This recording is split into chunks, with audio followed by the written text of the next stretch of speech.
आसपास व दूर दराज से आए हुए मेरे समाज से सगाजन, नौजवान युवा साथी, मीडिया के साथी बंधु और आज का यह विशाल कार्यक्रम आयोजित करने वाले सभी मेरे नौजवानों को मेरी ओर से धन्यवाद जोहार करता हूँ।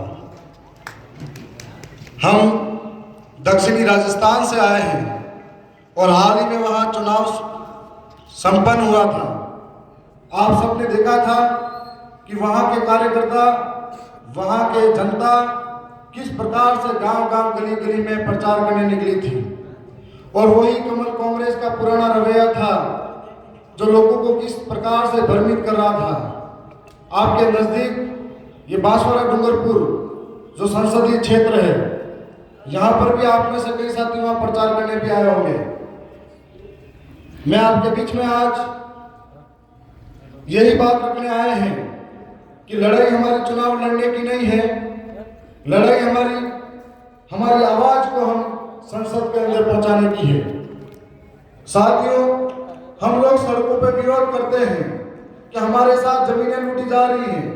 हम लोग ज्ञापन धरने देते हैं कि हमारे साथ कभी हाईवे के नाम पर जमीनों पर विस्थापित होना पड़ता है, तो कभी डैम के नाम पर विस्थापित होना पड़ता है, तो कभी आदिवासियों की जिंदगी को इतना सस्ता समझते हैं कि आए दिन उनको हर जगह प्रताड़ित किया जाता है।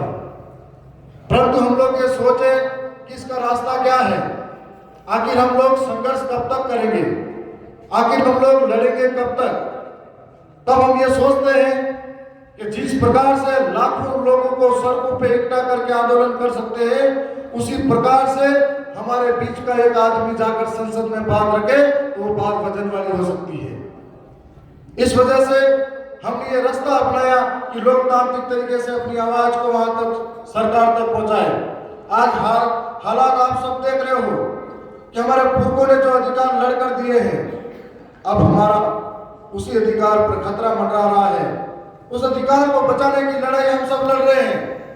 आज देश के अंदर एक तानाशाही सरकारें कह रही है, अंधी, बेरी और ढोंगी सरकारें कह रही है कि जो संविधान हमारे पुरखों ने बनाया था उस संविधान को मिटाने की बात करती है। तो ये बारी आई है हम सबको लड़ने की। आज राजस्थान के अंदर कई सांसद उम्मीदवार कह रहे थे कि संविधान को तोड़ेंगे और देश के गृह मंत्री जाकर दूसरे राज्यों में ये बयान देते हैं हम एसटी, एससी, ओबीसी, माइनॉरिटी के संविधान को खत्म करेंगे, इनके अधिकारों को खत्म करेंगे। साथ ही पानी गले के पास में आ जाए तो हमको हाथ ऊपर कर देना चाहिए। ये हालात आज बने हुए हैं, ये जिम्मेदारी कौन लेगा जब यहाँ पर देश के अंदर हमारे बिरसा मुंडा, टंटे मामा जैसे महापुरुष हुआ करते थे, मात्र 25 साल 27 साल की उम्र में पूरे समाज और देश के लिए अपनी कुर्बानी दी थी। तो हम तो नौजवान यहाँ पर बैठे हैं, हमको पढ़ने लिखने का अधिकार मिला हुआ है। हमारे पुरखे हमारे लिए कमाने के लिए जमीनें छोड़ के गए, वो पढ़ने लिखने का अधिकार नहीं बचा पाएंगे तो हमें खिन्न होनी चाहिए, वो जमीनें नहीं बचा पाएंगे तो हमें खिन्न होनी चाहिए। दक्षिणी राजस्थान के अंदर जिस तरीके की विचारधारा पनपी और इस विचारधारा से प्रभावित होकर हम लोग आज दक्षिणी राजस्थान से दक्षिणी भारत के कोने तक पहुंच गए हैं, उधर से पश्चिमी भारत तक पहुंच गए हैं।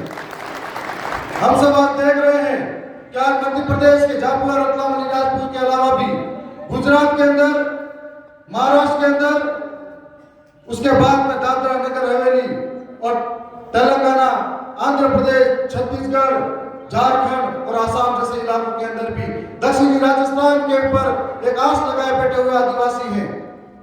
जब वहां के लोग समझ सकते हैं इस बात को कि कितना महत्वपूर्ण है आज हमारा लड़ना, तो यहाँ के लोगों से बहुत बड़ी उम्मीदें हम रख सकते हैं। और हम लोगों को इसी जिम्मेदारी के साथ में आगे बढ़ना होगा कि वहां के लोग इस बात से इंतजार कर रहे हैं कि पूरे देश के आदिवासी, दलित, एसटी, एससी, ओबीसी, माइनॉरिटी हम सब लड़ने के लिए तैयार हैं। हमारी लड़ाई किसी व्यक्ति विशेष से नहीं है।